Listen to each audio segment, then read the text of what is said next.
Nous sommes ici devant la porte de la prison de la Cure à Orange, au chevet de la cathédrale Notre-Dame.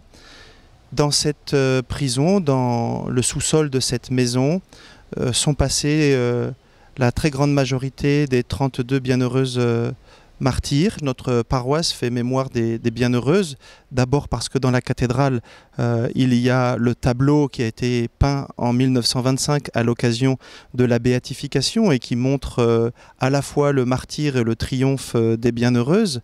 Il y a aussi le crucifix qui était dans le réfectoire du couvent du Saint-Sacrement de Bolène et la statue de Sainte Anne qui était également au couvent du Saint-Sacrement à Bolène. Elles ont été remplies de la force du Christ, elles ont été dans l'expression de cette vertu de force, et plus même que la vertu de force, c'est un don de l'Esprit Saint qui leur a permis d'être fortes jusqu'au témoignage de leur vie, jusqu'au témoignage du sang.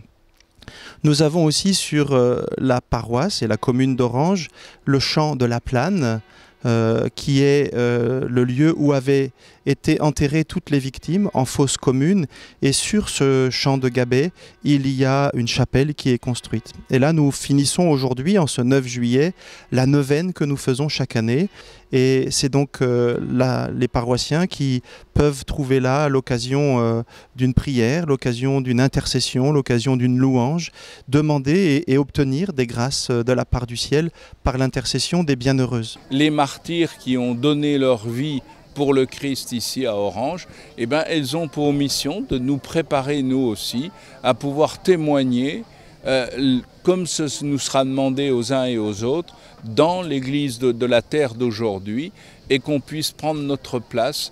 Peut-être qu'il y en a qui seront martyrisés aussi. Puis il y a de nombreux martyrs. Moi je pense à un radiologue qui a voulu arrêter son métier pour ne pas se faire complice d'avortement. Eh bien, il y a des gens comme ça qui, dans leur vie, dans leur métier, pour rester chrétiens, eh bien, ils seront obligés de faire des choix terribles. Eh bien, il faut qu'on puisse avoir des chrétiens qui seront prêts à témoigner par leur vie de l'Évangile. Et le message des bienheureuses, il est la fidélité à notre baptême. Ensuite, la fidélité à notre engagement, par exemple le sacerdoce, la vie religieuse, le mariage. Et ce qui ouvre la fidélité après jusqu'à donner sa vie pour le Christ. Et c'est une fidélité qu'elles ont construite au fur et à mesure de leur vie. La vie intérieure creusée par la fidélité à cette vie offerte a été jusqu'au martyr pour les religieuses. Les martyrs d'Orange, c'est d'abord des filles de la région, du terroir de chez nous, de Provence. L'exemple qu'elles voyaient vivre les religieuses dans les différents couvents leur a donné envie. Le témoignage qu'elles ont vu leur a donné envie de suivre le Christ. Et voilà, ça c'est un point aujourd'hui important. Le témoignage que je vois, la vie d'un prêtre, la vie d'une religieuse, je peux me poser la question, pourquoi pas moi? Pour moi, voilà pourquoi je suis ici, c'est vraiment pour admirer leur témoignage. Et elles ont témoigné de leur foi jusqu'au bout.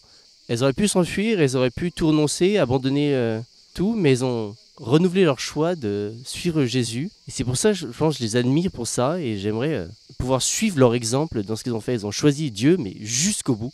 L'enjeu de la canonisation pour les martyrs, une canonisation qui se prépare pour les martyrs d'Orange, il me semble que c'est sortir de la Révolution française.